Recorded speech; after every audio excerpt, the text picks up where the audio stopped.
Bonjour, je m'appelle Alain Philippe, 60 ans. Après une carrière dans le bâtiment de près de 25 ans, je dirige le Bureau national interprofessionnel du cognac depuis maintenant 13 ans.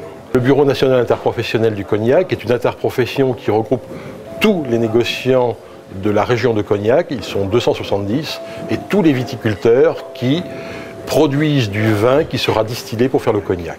Le cognac est un produit de luxe, un produit qui symbolise l'art de vivre à la française, qui est un produit à forte valeur ajoutée, et corollaire, il est ici ou là usurpé ou contrefait.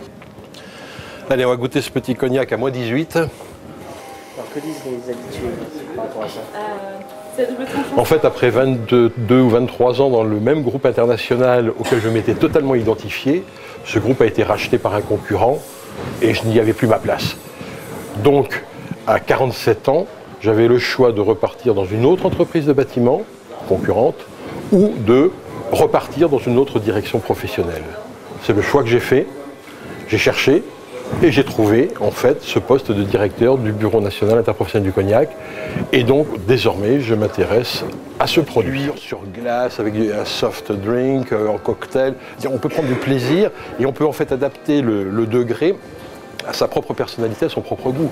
En fait je vais vous faire un aveu, quand j'ai été recruté, en fait j'ai été choisi en particulier parce que je ne connaissais rien au cognac.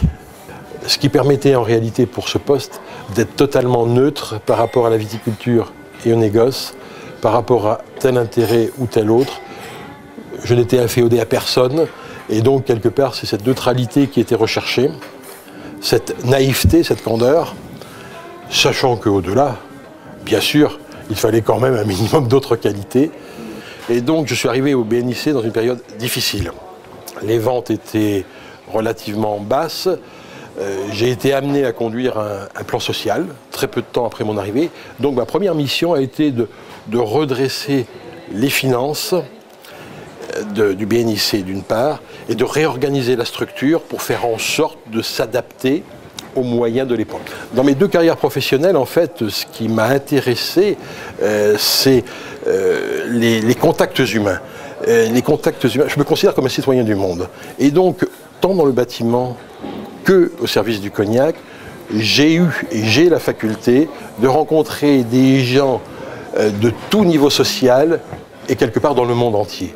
J'ai eu la chance de rencontrer donc Fidel Castro, El Comandante, mais également, par exemple, j'ai pu dîner avec John Zeming lors d'un voyage officiel avec Jacques Chirac. J'ai vécu ce changement d'orientation professionnelle en fait comme une chance.